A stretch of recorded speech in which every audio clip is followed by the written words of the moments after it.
visually impaired people left out by government COVID-19 measures.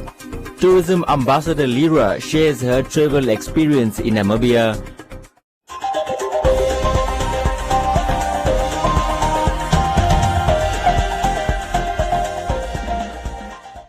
The National Arts Gallery of Namibia is currently under investigation for alleged irregularities, maladministration and mistreatment of employees that have been ongoing for years. The allegations range from unfair discrimination, tribalism and unethical leadership, all which have been directed to the gallery's chief executive officer and legal officer, who are alleged to have used the company to attain self-gratification. The CEO is accused of having submitted names of bidders for an unannounced tender and collecting bid documents without following the Public Procurement Act requirements. It is alleged that the CEO corruptly decided to award the Strategic Plan and Structure Review tender of 200,000 Namibia dollars to Lavenham Investments instead of a company that was initially and fairly selected by the gallery's Procurement Committee and Bids Evaluation Committee. The company's legal advisor is alleged to have conspired with the CEO. Approached for comment on the matter, the gallery's CEO was unable to comment, noting that the issue is under investigation, pending disciplinary actions and police charges. Approached by Today on One, the Anti-Corruption Commission has confirmed that the case has been registered with them, noting that it is, however, still in the early stages of investigation. Yes, it's true that the Anti-Corruption Commission has received allegations or a complaint in regard to allegations against the National Art Gallery of Namibia. This specific complaint came in last week, and the case was registered on Friday, the 9th of October 2020. However, as per the norm, as per the procedures, this case, though the case was registered, it has to go through processes. Actually, what we do when we receive a complaint of this nature or relating to the corruption activities or the corrupt practices, we carry out the preliminary inquiry, which means that it has to go through this process and it has to be evaluated just to determine if the specific allegations or this specific complaint fall under the Anti-Corruption Commission's mandate as stipulated in the Anti-Corruption Act of 2008, number 8 of 2003. So same apply to this case. It has to go through these processes, and I would say that it's actually been attended to, and once it's determined if it falls under our mandate, then definitely a full investigation will be given, and it will definitely be carried out. Other claims are unfair disciplinary action against employees who have tried to report the matter. Additionally, the CEO is also alleged to have gotten away with many ills, such as damaging the company equipment and misusing the company vehicle. I'm saying this as an aggrieved person regarding the National Arts Gallery of Namibia. This institution has serious problems, from maladministration to corruption, unfair discrimination and so many other issues. However, if you report anything that relates to the leadership of the NAGN, you are the one who is actually going to be suspended and be charged and even be targeted for dismissal. So as we speak, the majority of staff members are awaiting their hearings simply because they stood up to report corruption by the leaders, and I'm referring to the CEO in this regard, who has been covered up by the board chairperson. Because I was so surprised that in this country, in independent Namibia, when you report corruption, you are actually charged for that. Police demanded for investigation to be made because of this issue of corruption at NAGN, where you have a CEO who is dictating everything and is in charge of the institution and is running it like a house. So as a result of these corrupt activities, NAGN employees are suspended, and as a result of this, we NAGN employees are looking for answers.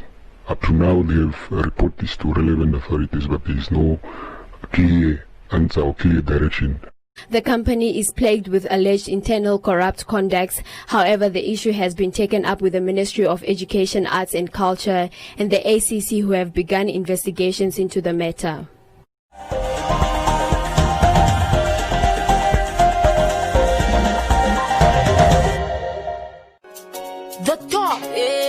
that's where we all aiming to be the top guitar, top company, to be at all the top grooves, to feel those top sensations. We all want to be at the top of our game, no? Earning the top dollar, men say, yeah, the top. With top score, because for us, there's no braai unless it's a top braai. With some top chicken drumsticks on the grill.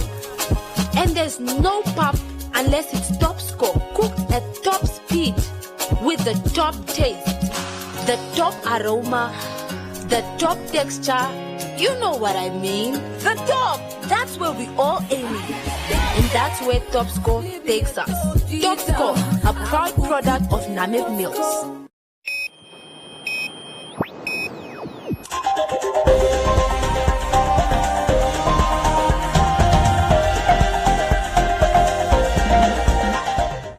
The Namibian Federation of the Visually Impaired, an organization aimed at lobbying for the rights of visually impaired people, says that its members feel that they are left out in the government's COVID-19 protocols aimed at curbing the spread of the COVID-19 pandemic.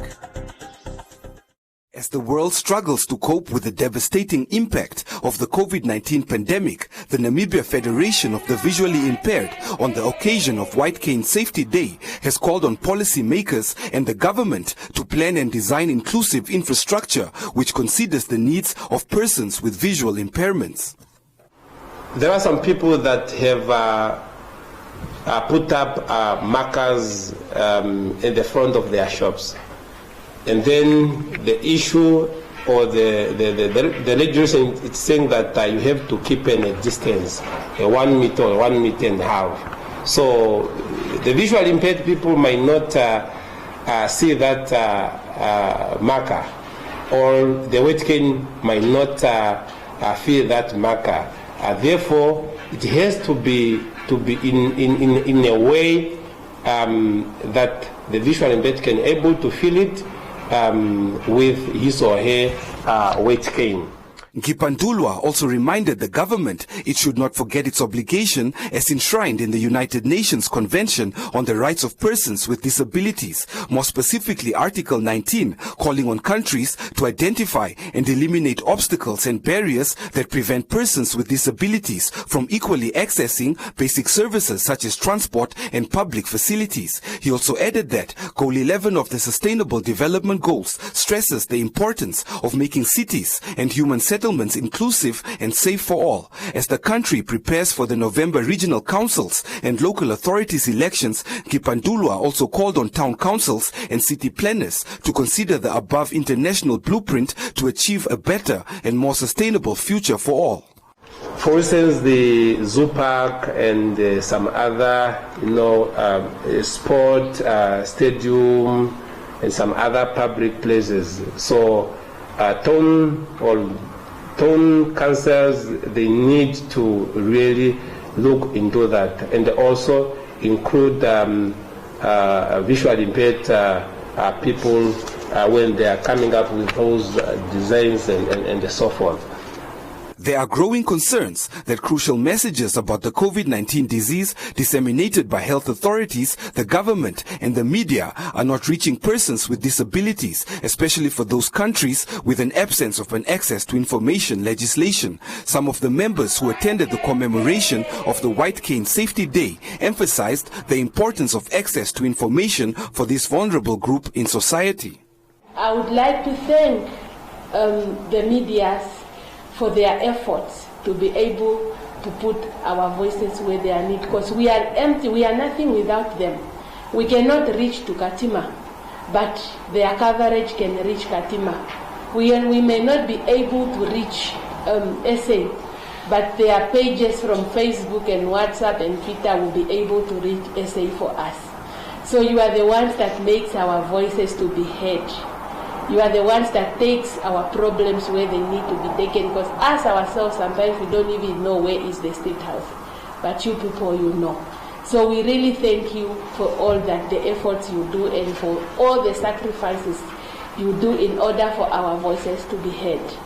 I really appreciate each and every one of us present here, and especially the media for the coverage and for making it possible that information will reach out to our people.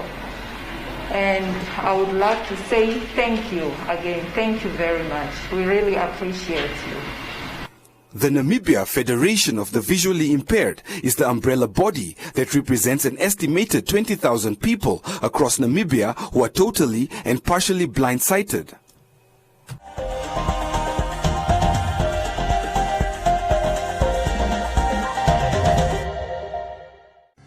Imagine opening your Nedbank account anywhere, anytime by simply taking a selfie. Introducing Identity Today, a platform which enables you to open your Nedbank account, scan the Nedbank QR code with your smartphone camera, and immediately follow the instructions on the link that will open up in your web browser. Follow the simple steps to complete the account opening online form. Have your identity card or passport ready. Take a selfie and send it to us, and your new Nedbank account will be opened and confirmed in 3 minutes or less. Visit www.nedbank.com.na to shift your account to Nedbank today. Nedbank. See money differently.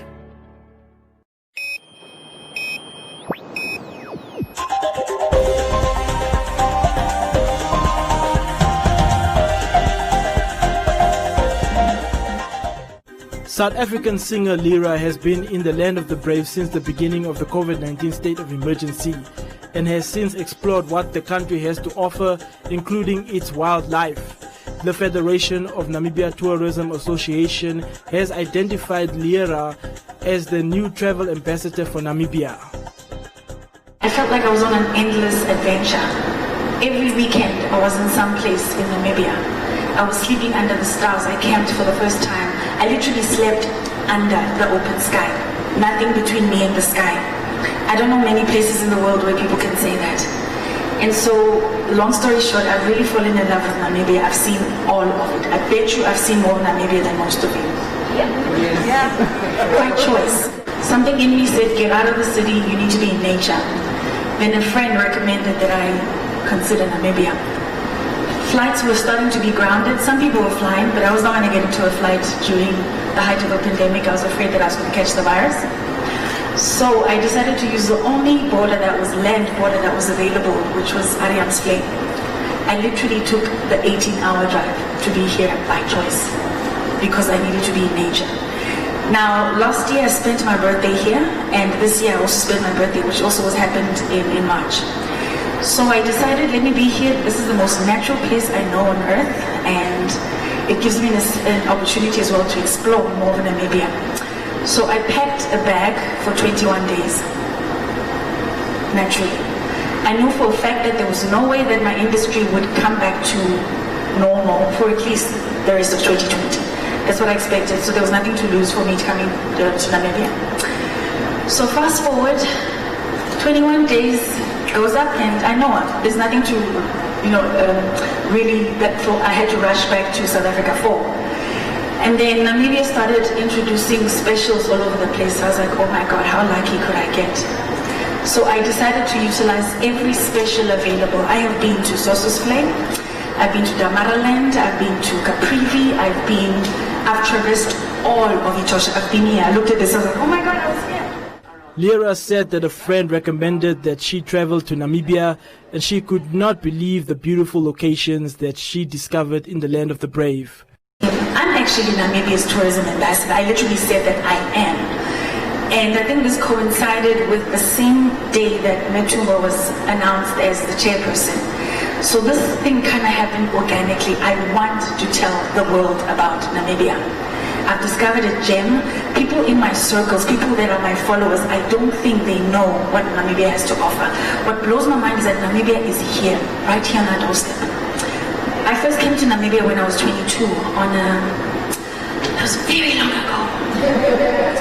But I came on my first tour as a musician, a young startup musician. And we went to Oshakati, Windhoek, and Walvis Bay. Now, Walvis Bay, the first time I came there, my eyes just swelled up and I started crying because I'd never seen the ocean next to the desert. I never even knew something like that was even possible. So my brain was like, hey, I don't know what to do with this information. I just swelled up in tears. So now, Swakopmund and Walvis Bay were like my ultimate destination. That's all I thought Namibia was. So I returned 3 times there. And only at this trip did I discover we have wildlife, we have desert, we have Caprivi, we've got river. I mean, it just blew my mind. Lira is planning on using her influence to encourage more South Africans to travel to Namibia.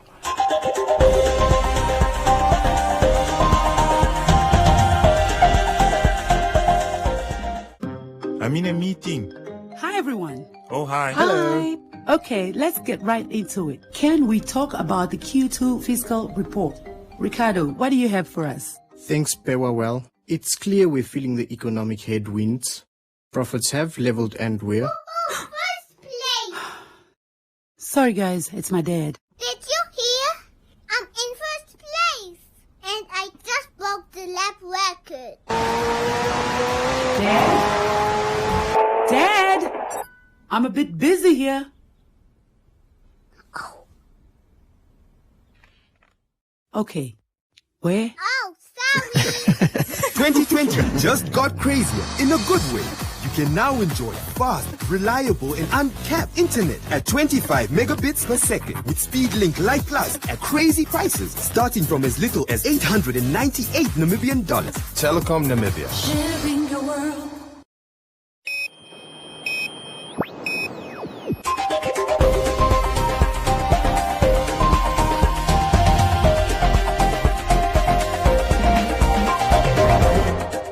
In other leading stories, at its annual general meeting held virtually, the Agricultural Bank announced that it has disbursed $246 million of loans in the financial year ended 31st of March 2020. Of this amount, more than $21 million was paid exclusively to female clients, while $52 million went to the youth. The bank also extended funding worth over $15 million to communal farmers without collateral, while over 8,000 farmers countrywide benefited from training and mentorship interventions during the same period. Speaking at the occasion, AgriBank's Chief Executive Officer Zakaria Ngikembwa noted that the bank will continue to preserve the business through securing sustainable sources of affordable loan book funding. Ngikembwa further added that the Agricultural Bank is also sourcing grant funding to expand the reach and depth of training and mentorship services while sustaining a high-performance environment. Continuous enhancement of the brand reputation, balancing mandate sustainability and shareholder as well as client expectations will remain high on the agenda. Other highlights from the meeting include the collection of over $323 million in arrears. The AGM was attended by the Ministers of Finance and Public Enterprises, AgriBank Board and Management, as well as senior officials of these two ministries. Welcome to Comments Corner, your daily dose of local comments from the hottest social media pages. The Education, Arts and Culture Ministry announced in a statement informing regional directors, inspectors, principals, teachers and learners on the last school and working dates for the academic year 2020. For pre-primary and grades 1 to 10, the last school day will be the 9th of December. Grades 11 to 12, last school day will be earlier or on the 18th of December. Teaching and non-teaching staff last working day will be the 18th of December. KB asked what primary school learners will be doing until the 9th of December.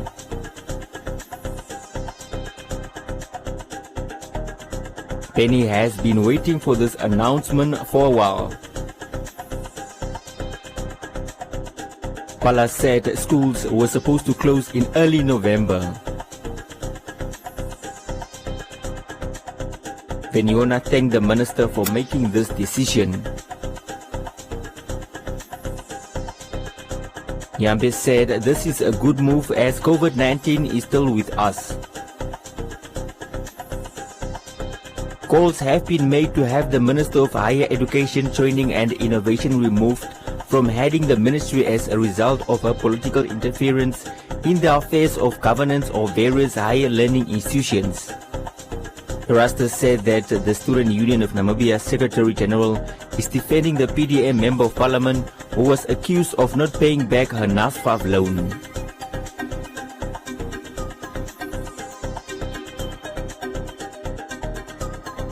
Andrea said the minister is trying to ensure that IUM students get study loans.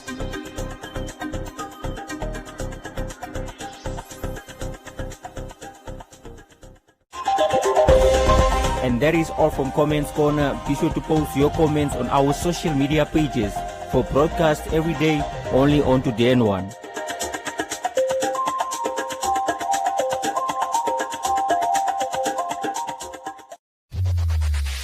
Win free airtime with One Africa TV. Share your comments on the channel. SMS your feedback, name and town to 555. One Africa TV. It just gets better.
A look at the weather forecast. The interior sunny and hot in the Zambezi and Kavango regions. Elsewhere partly cloudy and hot to very hot with a few thunder showers in the northwest and extreme north. The coast cloudy and cool to warm with a few showers in the north and central coast. The wind moderate to fresh northwesterly. Now a look at the minimum and maximum temperatures around the country and beyond.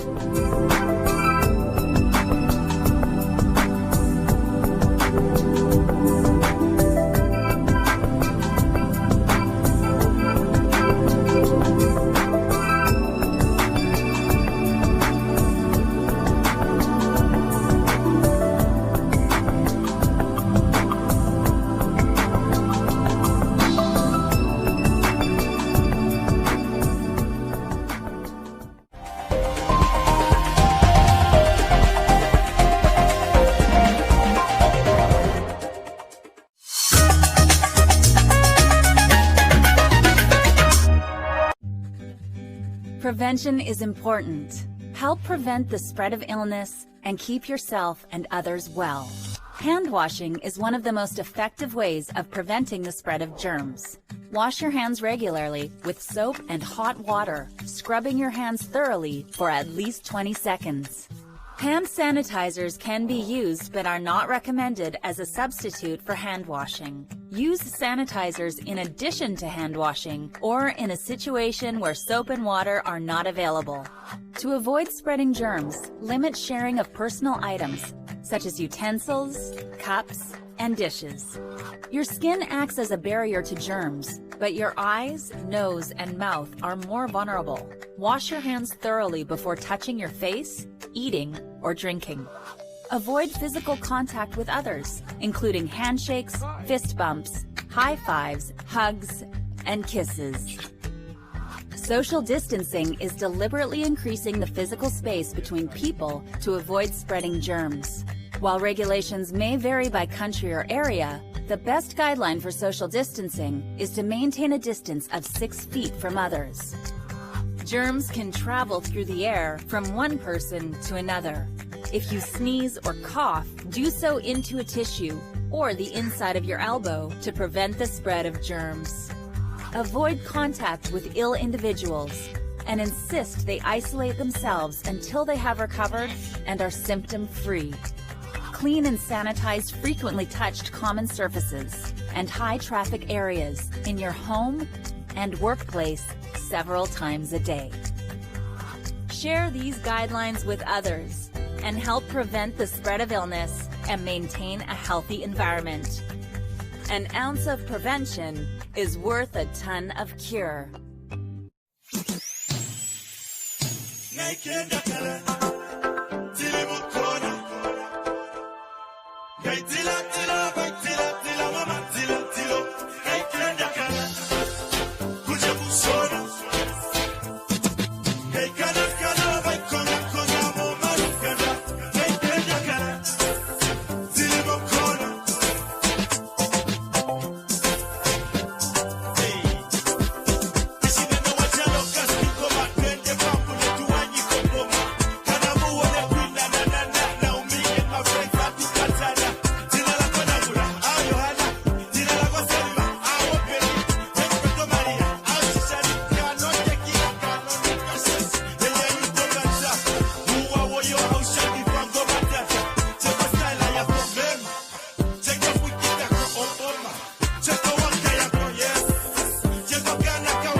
BBC World News, the biggest